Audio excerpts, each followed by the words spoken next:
So, Coach, without Dorian in this spring, has that kind of changed maybe what you do during practice? Are you spending more time with the quarterbacks, a little evaluation, more time in the quarterback room, would you say? No, I wouldn't say that. I mean, we got new players at all positions, so we're trying to observe, and Gundy does a great job with those guys, so I don't need to micromanage what Gunn does with those guys. So, and then we film everything, so if you weren't there for a drill, you can go back and see the drill, and we watch everything. I mean, literally everything that we do from the start of pre-practice till the end of practice is filmed. So if you miss something, you can go back and get it during the day. And that's why the beauty of the spring is we go every other day. So practice Tuesday, practice Thursday, practice Saturday. So we got a lot of time in between to make sure that we get a chance to observe everything. So have you been doing?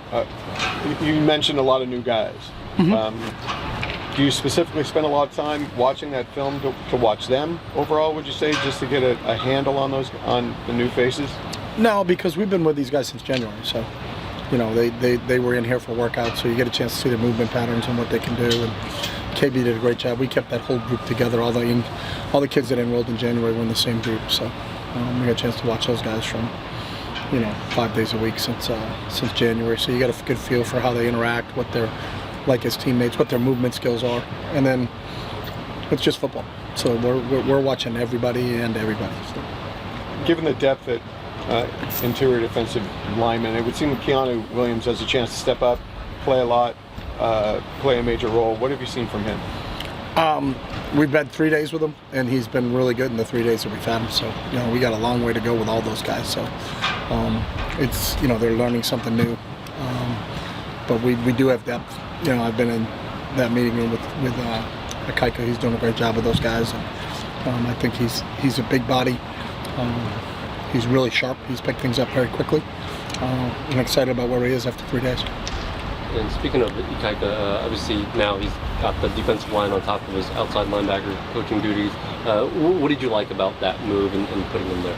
Well, keeping the four of those guys together. There's a lot of work that the DTs and the outside backers do in terms of rush games and things like that. And he's just such a great teacher. It was kind of a natural progression to have him handle all those guys, and they all the interior guys really take to his coaching very well, and enjoy being around him. So I always felt that in this day and age with college football, you're playing so many DBs. At times you got 6 DBs on the field, you got one guy coaching 6 guys, and then you got 3 other coaches coaching 1 or 2 guys. So it really was just to split up the secondary more than anything. So because we're going to play with 5 DBs most of the time, and you're going to play with 6 DBs a lot of the time. So to make sure that our DBs aren't caught short, to break up the corners and the safeties was something we thought was really important to do. And so that was just a natural byproduct of that, as in Akaika has to take over 2 other guys on the inside, and that's really what happened. But we felt like we wanted to get another coach in the secondary. Most teams in college football are moving that way to multiple secondary coaches, just because you're playing multiple DBs all the time. So. Go ahead. You talked about Carson Steele last week a little bit. Who are some other guys at the running back position that could be, vying for a lot of reps? Well, they all are. I mean, TJ Horton obviously is the one returner back there that finished really well, played great in our bowl game for us. Teach has picked up kind of where he's left off. Big physical kid that can do a lot of different things. Keegan obviously has played a ton of football for us he's been here for a long time. And then Colson Yankov, who's really coming into his own as a running back. He's moved around, played multiple positions for us, but he's healthy for the first time, going through a spring for the first time in a long time. He's up to 230 pounds, and he's doing a good job. And then Anthony Atkins from Army, an Army transfer, has done a really nice job. He's another big back. So I think one of the things that has happened with that group is it's just gotten a lot bigger. We're really, TJ and Keegan are the smaller guys in the group, and then Carson's obviously bigger than those guys, and then Colson and Anthony are bigger than both. They're bigger than Carson. So we got some size at that position. We have some depth at that position. So we'll continue to see how those guys fit in the scheme. Do you envision having like a 2-back system, or is it too early to tell? We're always multiple on offense. We can play multiple tight ends. We can play multiple running backs. We can play multiple receivers. That's a good part about the depth that we have. So, I think there'll be some times where there are 2 running backs in the backfield. There were times last year when we did that. There'll be times when we have 3 tight ends on the field. There'll be times when we have no tight ends and just 1 running back and 4 receivers. So it really just depends on the situation that comes up football-wise, but it's good to have that kind of depth where you can play multiple guys. Chip, a couple weeks back, Gary said that D'Anton hadn't, the scheme hadn't changed much defensively. You know, it's pretty similar under D'Anton. Have you seen any just kind of new concepts, terminology that? Yeah, there's a few of those things. You know, I don't think we were conscious not to throw the baby out with the bathwater, but he obviously brings some new ideas. You know, from where he was in the NFL and his time in Houston and time in Baltimore. So there's some different things there, but I think we try to make things seem similar for our players just so they can grasp them. Maybe some of the terminology Danton adapted to our guys, and then sometimes our guys have to adapt to Danton. So it's just a combination of both. But those guys have picked it up pretty quickly, and you know we'll continue. But we've been very, very slow in our install on the defensive side of the ball just to make sure that we've got a really good footing there. So as we continue to get out here, you know, this is week 2 for us of 5 weeks. So they'll start to add some new things this week, and we'll get a chance to work on it Tuesday, Wednesday, Thursday this week. What are you seeing about just his style as a younger kind of guy? Is there anything different, you know, that you feel like he does just as a? No, you know, the one thing I love about Dan is there's a real maturity there. I think he's very measured in how he approaches things. Very well thought out. You know, he doesn't speak before he thinks. He thinks everything through before he talks. He's a very good teacher. Education is the transportation of knowledge, and he does a great job of transporting that knowledge to our players when you sit in the meeting room with them. So really, you know, his teaching style I think fits really well, especially with the type of kids we have here. We have some really smart kids here because of the school and the academic qualifications to get in here. So he's adapted really well from that standpoint. Last week, Colin said there was sort of a learning curve coming from super offense to obviously the complex stuff you do here. What have you seen from him in early times, sort of getting adjusted to the system? Yeah, Colin's been great. You know, I think he can handle anything that you throw at him. You know, he's got a very quick mind. He was a really, really good basketball player coming out of high school, so and was offered a lot of basketball scholarships. He can think quickly on his feet and react quickly on his feet. So it's just a matter of what we can put on his plate as he continues to grow. And for all those quarterbacks, you know, Ethan's the only one who's taking the snaps for us. But you can't discount the amount of snaps that Colin's had in his career. I mean, he's played college football. So he's been out there, and I think it's a different game, you know, especially for a quarterback. They don't get hit in practice. You know, practice and a game are really two different things for a quarterback. Every other position, practice and games are very similar, but for the quarterback, it's a little different. So I think he can count on that experience that he has, you know, whether we called it one thing and when he was at Kent State, they called it another, or we add another layer to something. He's picked everything up really quickly.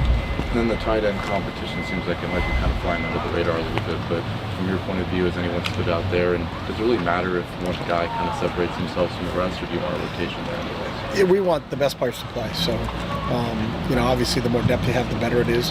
But, you know, we've got a few guys that, you know, some guys that have played played a ton of football in his career already. Hudson's played a lot of football for us. Jack Peterson has played a little bit for us. Carson Ryan, who's not 100% yet, but still doing some things, played a lot of football for us in the first 5 games of last year.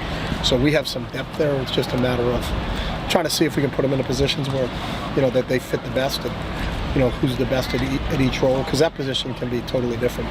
You know, from being an on-the-ball wide tight end to being a movement kind of H tight end is a little bit different deal, even though they're both quote-unquote tight ends. But the more versatile those guys are, the better they are. So I could see us playing some multiple tight end formations because of the guys we have. You alluded to it a little earlier, but bringing Cody in as a new cornerbacks coach, obviously you had time with him as a grad assistant previously. Mm-hmm. How does that familiarity help? It helps. I think our players really understand him. He had a huge impact when he was here as a GA. He really coached our strikers.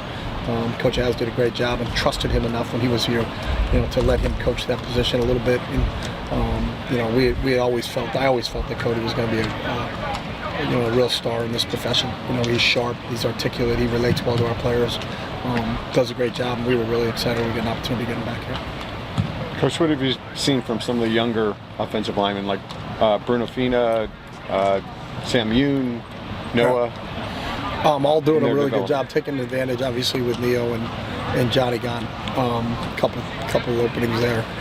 Just trying to figure out, you know, what's the best combination of 5, and we don't need to know that until we're about a week out of Coastal. So, but all those guys have played really well. They've done a nice job in the off-season program.